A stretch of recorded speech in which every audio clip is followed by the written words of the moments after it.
Baltosios pirštinės pirmoji nepriklausoma rinkimų stebėjimo organizacija Lietuvoje. 2012-aisiais, kai prie apylinkių dar šmėžavo atviro papirkinėjimo šešėliai, grupelė žmonių atėjo su baltomis pirštinėmis ir pasakė: mes matome. Iš drąsios iniciatyvos užaugo nacionalinis tinklas, šiandien prižiūrintis visus rinkimų etapus, nes skaidrūs rinkimai – demokratijos pagrindas. O iniciatyva prasidėjo nuo to, kad atkreip dėmesį į tokius aktyvius rinkimų pažeidimus, nes 12 metais Lietuvoje buvo tai labai aktyvų, labai įžūlų. Ir kas vykdavo, tai kad tiesiog prie apylinkių atvirai buvo perkami balsai. Žmonės eidavo, už butelius pardavinėdavo balsų, siūlydavo, nueik balsuok, už šitą ir šitą duosiu tau butelį, arba ten 5 litus ar kažką tokio. Ir tai buvo labai aktyvu ir labai įžūlu. Tai iniciatyva prasidėjo nuo to, kad tiesiog atkreip dėmesį į tokius pažeidimus ir nueiti prie apylinkius, užsidėjęs baltasias pirštinės ir atkreipti dėmesį, kad tokie pažeidimai vyksta ir kad to negalima daryti. Šiandien organizacijai vadovaujantis Valdemaras prisimena ir savo pirmuosius žingsnius organizacijoje. Kai man sukako 18 metų, aš galvojau, ką aš čia dabar galiu veikti. Gerai, galiu nusipirkti parduotuviai daugiau, ką galiu balsuoti, galiu ir stebėti tą rinkimus. Tai pamenu, 18 metų iškart ir pasijungiau prie stebėjimo. Norėjau anksčiau, bet esu iš tokio mažo miestelio ir pamenu, kai atsirado, ir ten irgi nepilnamečiai buvo parengiami, kad eiti su tom baltosiom pirštinėm prie apylinkių, tai atgalvoju, ne, ten mane visi tam miestelį pažįsta, aš ten neįsiu, man gėda. Tai kažkaip ir neišdrįsau, bet kai sukako 18 metų, iškart jau turėjau teisės išsilaikytas, tai iškart automobilis, susidėliau maršrutą, kur važiuosiu, jau gavau pažymėjimą ir važinėjau per visas Vilniaus rajono apylinkės. Kiek ten galėjau padengti, nuo ryto iki vakaro važinėjau. Nežinau, kažkaip gal atsiranda tokia ir pareiga iš to, kažkoks jausmas pareigos. Ir prasminga veikla iš vienos pusės ir iš kitos pusės labai tikrai įdomus. Kad ir po tas apylinkės važinėti. Į mažą kaimą nuvažiuoju, kur yra 100 rinkėjų, kad ten visi visus pažįsta, tai ten pasitinka ten kaip ant raudono kilimo. Tai toks irgi gal ir jausmas tam tikros ir pagarbos ir iš dalies kartais baimės, nes tikrai pajauti, kad kai atvyksta baltųjų pirštinių stebėtojas į apylinkę, tai komisija pasitempia. Jau jaučia, kad čia reikia viską reikia tvarkoti. Jonas į baltųjų pirštinių gretas stojo socialinėme tinkle perskaitęs organizacijos savanorės rekomendaciją. Pati pradžia tai yra mokymai. Tai mokymai yra iš tikrųjų įdomi patirtis jau savaime dėl to, kad ateina žmonės, kurie būna stebėję anksčiau ir labai atsineša tas visas istorijas, nežinau, pamokas išmoktas ir išdėsto, pateikia ir tada atrodo, kad čia atvyksi į tokį, gal ne kaip veiksmo filmą, bet kažkas tokio. Ir žinoma, ir pamini ir politikus, kartais ir pavardėmi vardė, tai ir, nes reikia iliustruoti pavyzdžius, kurias matai ir jie nėra išgalvoti, jie yra realių žmonių atlikti tam tikri pažeidimai.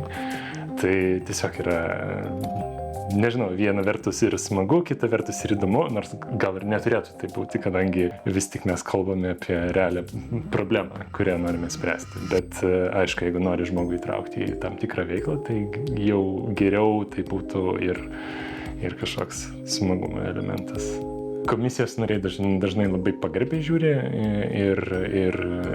ir priima ir atsižvelgia į pastabas ir tada apsipranti su savo rolė ir su laiku tiesiog pasidaro gana įprasta veikla. Eini į apylinkę, žiūri, kažką pamatai, komentuoji. Jeigu yra kažkokių ginčų ar problemų, tai diskutuoji. Kartais būna, kad nepavyksta išspręsti, būna nesutinka komisija su išsakyta pastaba, tai būna tam tikri žingsniai, kurių ir tada galima imtis. Tai prie to viso įprantama su laiku ir pasidaro ramiau. Bet įdomumas niekur nedingsta. Kiekvienas matomas stebėtojas mažina pažeidimų riziką, tad reikalingas ir didelis savanorių būrys rinkimų stebėjimo metu. Mes visada juokaujam, kad mums niekada neužtenka savanorių, tai pusiau gal juokaujam, pusiau rimtai, nes, pavyzdžiui, per rinkimų dienas apylinkių būna apie 2000 visoje Lietuvoje. Ir tai vien savanorio buvimas apylinkėje jau sustabdo daug pažeidimų. Ir tam, kad mums užtektų tus savanorius stebėti, mums reikia jų bent 2000. Ir čia galvojant apie tai, kad jie visą dieną ten bus, ne? Tai tų stebėtojų visada mums trūks ir savanorių pritraukti. Gal ir sunku ir nesunku, irgi tas yra, pas mus labai viskas priklauso nuo rinkimų. Matom, kad rinkimai yra kažkokie įdomesni, aktyvesni, tas pats su rinkimų aktyvumu, tai pas mus irgi susidomėjimas mūsų organizacijos yra didesnis. Tai ir pliusas irgi tas, kad atsiranda, kaip ir sakiau, pranešimai iš asmenų, tai tas irgi padeda labiau koordinuoti savanorius. Tai irgi turime tokį ribojimą, mūsų stebėtojai su pažymėjimu gali oficialiai būti tik nuo 18 metų. Tai yra Vyriausios rinkimų komisijos reikalavimas, kad rinkimų stebėtas turi būtinai būti pilnametis, bet atsiranda tikrai pas mus moksleivių, kurie labai susidomėjimas organizacija ir nori prisijungti, tai jiems veiklos irgi randame. Turim daug stebėtojų, kurie stebi jau daug metų, ilgiau kai kurie ir už mane stebi, tikrai prisijungia kiekvienais metais ir tik registraciją darom, jau matom jų sukrintančias registracijas, tai tas tikrai džiugu, bet visada turim ir naujų žmonių. Ir tai turbūt ne tik, kurie politika domisi, nes čia tas pats, kad sakyti, kad žmonės, kurie eina balsuoti, domisi politiką. Tai čia yra toks, balsavimas yra tam tikra pareiga ir užtikrinimas, kad tai vyksta sklandžiai kiekvieną interesą. Aišku, turim daugiausia savanorių iš Vilniaus, čia duoda ir populiacijos dydis, ir tai bendrai visada stengiamės kiekvienus rinkimus ir turim mobiliuosius ekipažus, dėliojam komandas, kurie važinės per tam tikras apylinkės, mes istoriškai žinom, kur yra pavojingesnės apylinkės, rinkimų dienom ir savaitėm gaunam ir indikacijas iš policijos, ir iš Vyriausios rinkimų komisijos, tai mes viską gyvai organizuojam ir stebim, netgi ten pajungiam gyvą lokaciją, kad matyti, kur kas yra ir kad galėtume perorientuoti. Kaipgi atrodo savanorystė Baltosiuose pirštinėse rinkimų metu, kokiuose etapuose gali dalyvauti stebėtojai? Reiktų pradėti nuo rinkimų dienos, kuri daugumai žmonių yra žinoma ir suprantama. Tai yra, žmonės sekmadienį ateina balsuoti į tam tikrą patalpą ir ten sėdi žmonės su kortelėm 1, 2, 3, 4, 5 ir tokia standartinė stebėjimo praktika, kuri egzistavo ir iki mūsų, tai yra, kad yra ir dar vienas toksai asmo ir jisai sėdi ir žiūri tiesiog. Ir man sunku pakomentuoti, kaip, ir tai būna paprastai irgi politinių partijų deleguotas stebėtojas, tiesiog kaip stebėtojas, ne kaip komisijos narys. Tai tokia pareigybė, gal taip įvardinti, jinai egzistuoja ir iki šiol. Mes paprastai dirbame šiek tiek kitaip, kadangi reglamentas mums leidžia laisvai vaikščioti patalpoje, stebėti, kaip yra pildomi dokumentai, stebėti, kaip žmonės balsuoja ir taip toliau. Tai mes paprastai šitomis teisėmis puikiausiai pasinaudojame. Ne visoms komisijoms tas patinka, dažniausiai problemų nebūna, yra pasitaikę, bet procesas paprastai būna toks, kad ateini į apylinkę, prisistatai komisijos pirmininko ir pirmininkai visų pirma, būni užregistruojamas kaip stebėtojas, tavo atvykimo laikas ir komisija parodo štai vietą stebėtams ir tu sakai ačiū ir tada vaikštai ten, kur tau reikia. Ir kada nusprendi, kad viskas yra gerai, nes dažniausiai ir būna viskas gerai be pažeidimų, tai padėkoji, atsisveikini įrašas, kada žmogus paliko ir eini kitur. Tai, bet čia rinkimų diena. Visi kiti balsavimo etapai, tai yra išankstinis balsavimas namuose, specialiuose punktuose ir taip pat savivaldybėse, kur žmonės irgi pakankamai dažnai eina balsuoti. Štai Vilniuje yra Lukiškių aikštės punktas, turbūt pats populiariausias, tai visur ten mes irgi dalyvaujame. Šiek tiek mažiau, kadangi tai būna darbo dienomis ir daug stebėtojų negali stebėti tuo metu, bet procesas būna panašus. Jeigu tai yra stebėjimas namuose, tuomet yra sudarytas grafikas, nurodyta kada yra stebėjimo pradžia, kur reikia būti, ateini, prisistatai, pasisveikini su komisijos pirmininkė ir tada su komisijos nariais, dažniausiai pėstute, eini iš buto į butą ir tiesiog stebi visą tą procesą. Ir principas toks ir ateini, labą dieną, pasižiūri, visą gerą išeini.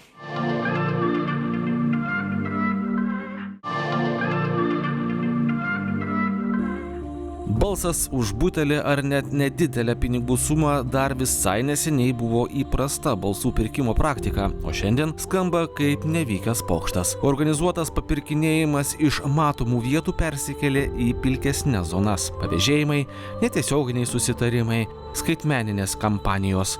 Akivaizdžių butelio scenarijų pastaraisiais rinkimais nefiksuota. Prie šio pokyčio prisidėjo nepriklausoma rinkimų stebėjimo organizacija Baltosios pirštinės. Tai baltųjų pirštinių įdirbis labai gal matosi per tos metus, labai stipriai matosi, nes mes irgi labai transformuojam mūsų pažeidimų stebėjimą, kaip mes stebim, ką mes turim atkreipti labiau dėmesį, nes, pavyzdžiui, irgi pastaraisiais metais jau buvo pastebima jau tas smulkias komisijos klaidas, o ne tos akivaizdžius papirkinėjimo atvejus. O pačioj pradžioj tai būdavo, turim tokių atvejų, kai patys kandidatai prie apylinkių darė tos neleistinus veiksmus ir mūsų stebėtojai pastebėjo, jie tiesiog nuo jų bėgo. Tai buvo tokių atvejų, tokių komiškai skambančių, kai tiesiog baltosios pirštinės vijosi kandidatus. Tai ir gal irgi labai tai padėjo, kad gavom tą pasitikėjimą iš visuomenės labai stiprų, taip pat ir valstybinės institucijos. Jau tikrai nuo pat pradžių bendradarbiavom labai aktyviai tiek su policija, tiek su vyriausia rinkimų komisija. Tai policija visada rinkimų metu turi ir pajungus pajėgas rinkimam ir su mumis labai gražiai bendradarbiavo. Mums užtenka, kad ir bendruoju numeriu paskambinti, pasakyti, kad esame iš baltųjų pirštinių, užtenka tik pasakyti, kur jie atvyks. Tai tikrai tas pasitikėjimas yra abipusis iš dviejų pusių, tai tas irgi labai padeda. Ir turbūt ir patys tie papirkinėtojai, vien mūsų tas egzistavimas kaip organizacijos ir žinojimas, kad mes veikiam ir kad mes kažkur galim būti, jau sustabdo daug pažeidimų.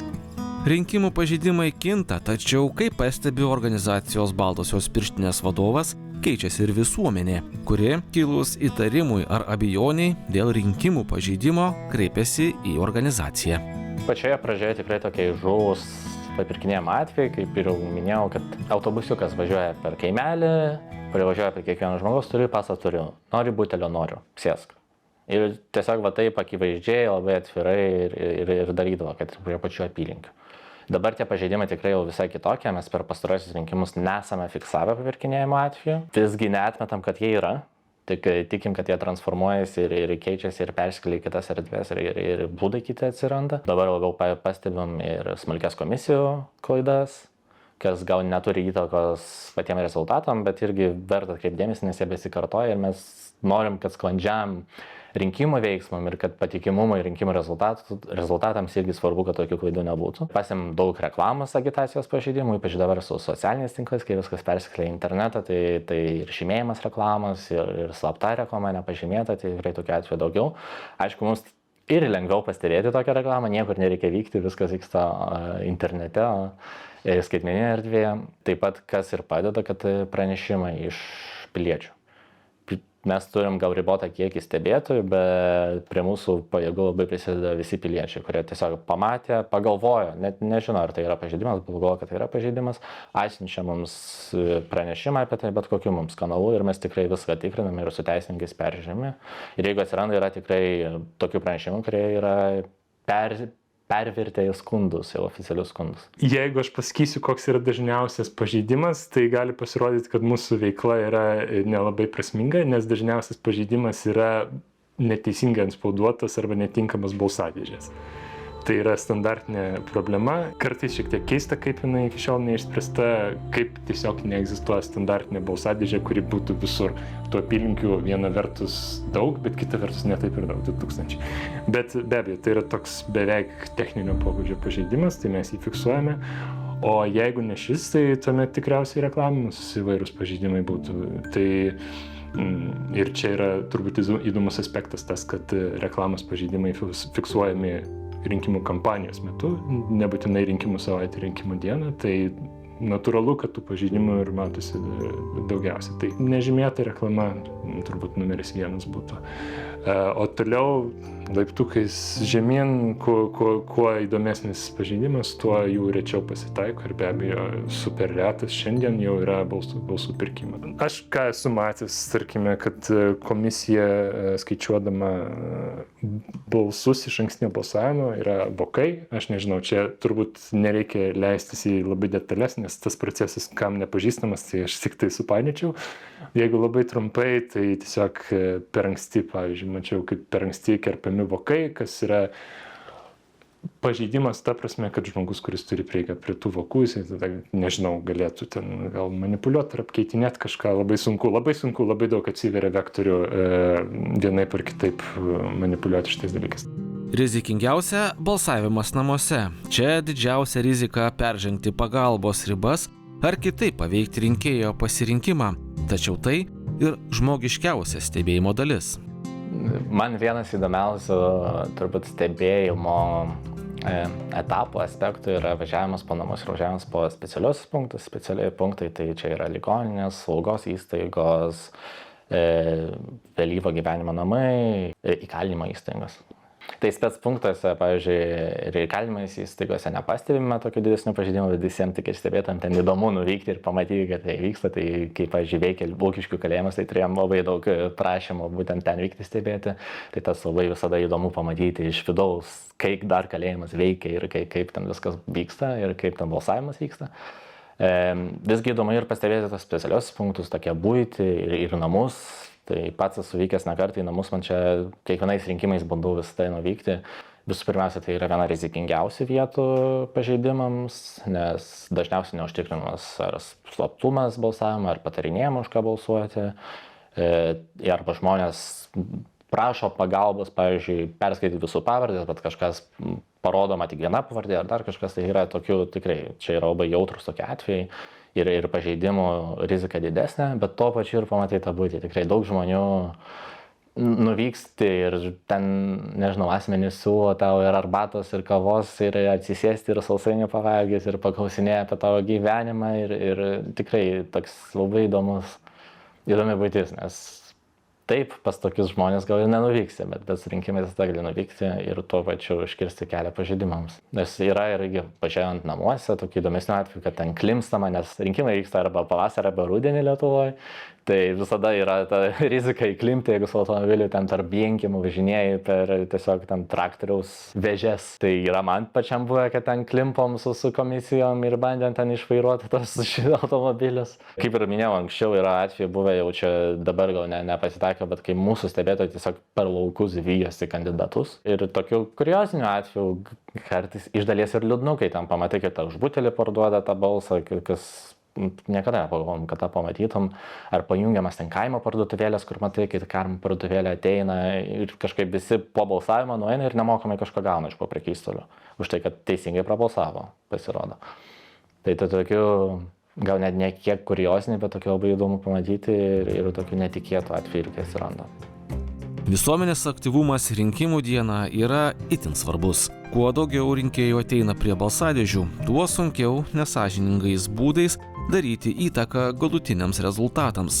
Baltųjų pirštinių stebėtojas Jonas pabrėžia, kad ypač jautrus yra savivaldybių tarybų rinkimai. Juose pažeidimų rizika viena didžiausių. Tie, kuriuos labiausiai apsimoka stebėti, mano vertinimu, čia reiktų su kitais dar biuro nariais tartis, bet aš sakyčiau, tai yra savivaldybių tarybų rinkimai, kadangi tai yra tie rinkimai, kur mažiausiai balsų reikia surinkti, kad tu patektum į tam tikrą postą. Tai vienas dalykas ir kitas dalykas, kad tai yra rinkimai, gerai, Vilnius pakankamai didelis, Kaunas pakankamai didelis, bet yra miestų, kurie nėra tokie dideli ir jeigu tu turi pažinčių, ar tai būtų kokia globos įstaiga, ar tai galbūt, nežinau, mokykla, iš kurios tu pasikvieti mokytojus būti komisijos nariais, tai tokiais kanalais užkulisiuose tu gali veikti ir tuos balsus medžioti taip, kad net nesimatytų pirkimas, bet jis iš tikrųjų vyksta. Tarkime, jeigu yra, nežinau, globos namų direktorė, kuri susijusi vienais ar kitais ryšiais su tarybos nariu ir kuris pažada, kad jeigu iš jūsų ten globos namų ateis ten 100 balsų už mane, tai aš parūpinsiu, kad tu gautum ekskursiją. Tai sunku pagauti, sunku įrodyti šitą dalyką, bet jisai tikrai gali vykti ir mums kaip baltosiam pirštiniam tokį dalyką pamatyti praktiškai yra neįmanoma. Ir todėl aš sakyčiau, kad tai yra sudėtingiausia. Kada yra nacionaliniai rinkimai, tai Seimo o jau apie prezidentą tai net nekalbu, prezidentų turbūt patys nuobodžiausiai šiuo aspektu, bet net ir Seimo, kur yra vienmandatis, vis tiek ne tie skaičiai. Ten yra tūkstančiai, dešimtis tūkstančių žmonių neretai, kurie nulėmė balsavimo rezultatus. Ir todėl čia, aišku, reikia kalbėti ir apie aktyvumą, kiek iš viso žmonių balsuoja, bet atitinkamai tas skaičius balsų, kurį reikia žmogui susimedžioti, jisai kyla. Kita vertus, turime pavyzdžius iš 20 metų rinkimų, kur Utenoje buvo skirtumas balsų 6 berods. Tie patys Joniškio šiemet vykę pirmalaikiai rinkimai, kur balsų skirtumas buvo iki 100 ar kažkas tokio. iš esmės nesąžiningi rinkimai turbūt ir parodė tam tikrose kitose šalyse, kad yra pradžia iki demokratijos tokio griuvimo, čia gal taip labai jau tragiškai šneku, bet irgi pastebintas ir smulkias klaidas per rinkimus. Norim atkreipti dėmesį ir kad čia nėra dėl to, kad čia yra tokios taisyklės ir taip darom vien dėl taisyklės. Čia yra toks pagrindas, tos taisyklės yra padarytos tam, kad viskas būtų sąžininga, kad visi turėtų vienodą žaidimo tą lauką, visi kandidatai, visas partijos, kad viskas būtų sąžiningai skaičiuoti. Ir aš tikrai manau, kad tai yra pagrindas demokratijos ir Lietuvoje, kad ir dabar nepastebime daug tų tokių grubių pažeidimų. Bet matau, kad mūsų organizacija per tiek metų turinti tokį įdirbį ir parodant, kad mes esame ir kad mes viską matom, irgi prisideda prie to, kad tų grupių pažeidimų nėra. Eiti balsuoti svarbu, bet dar svarbiau nepamiršti, kad demokratija tęsiasi ir po rinkimų dienos. Įgyva tiek, kiek mes patys jai atiduodame širdies ir laiko. Prisijungdami prie iniciatyvų, kurios saugo rinkimų skaidrumą, padeda silpniausiems, kuria sprendimus bendruomenėms, tampame tikrais valstybės kūrėjais. Nes kiekvienas iš mūsų esame daugiau nei stebėtojai. Mes gyvos didelės bendruomenės dalis ir tik imdamiesi iniciatyvos galime užtikrinti, kad Lietuva būtų sąžininga, jautri ir stipri. Valstybė tai nėra valdžia ir viešos institucijos. Valstybė tai yra žmonės. Ir manau, kad klaidingas yra įsivaizdavimas, kad aš sėdžiu, darau, ką noriu, o yra žmonės, kurie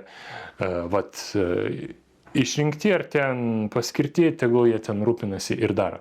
Reikia nepamiršti, kad ten taip pat yra žmonės ir ištekliai taip pat yra riboti, lygiai kaip mano asmeniniai, taip ir valstybės. Tai tiesiog natūralu, kad tam tikros sferos gali likti šiek tiek apleistos. Manau, kad utopija yra tokia valstybė, kur valdžia visko pasirūpina, žmogui nieko nereikia galvoti. Tai jeigu žmogus linkęs kažkiek atsakomybės prisimti ir ant savęs, tai kiekvienas laisvas rinktis, kur nori veikti. Tai esu gavęs klausimą, o tai kodėl ne ten su vaikais ar ten su gyvūnais, kur atrodytų, kad labai aiški problema ir labai aiškus sprendimas, kad aš ateinu ir pavedžioju šunį ir tą dieną tas darbas padarytas. Su rinkimais be abejo yra visiškai kitaip, bet kita vertus čia yra problemos sprendimas iš esmės, nes jeigu mes kalbame apie žmonės, kurie galbūt dėl vienų ir kitų priežasčių, būdami valdžioje ar kažkaip vadovaujančiai pozicijai, neatlieka savo darbą iki galo, klausimas, kaip jie ten pateko. Tai dažniausiai per rinkimus tiesiogiai ir netiesiogiai, jeigu tai yra Seimo nariai ar prezidentas, tai yra tiesiogiai, bet yra visa eilė valdininkų, kurie skiriami tuomet netiesiogiai tų žmonių, kurie buvo išrinkti ir visa grandinė susiformuoja, tai viskas prasideda galų gale nuo rinkimų. Tad jau kalbant apie mano asmeninį pasirinkimą, kodėl čia, tai būtų būtent ta priežastis, kad problemą bandyti spręsti iš esmės. Bet be abejo, kitur yra kiti niuansai ir bendrų, kalbant bendrai, tai tiesiog kiekvienas atsakingas už savo kiemą o čia vis mūsų kiemas, gal taip įvardinčiau. Projektą iš dalies finansuoja Medijų rėmimo fondas.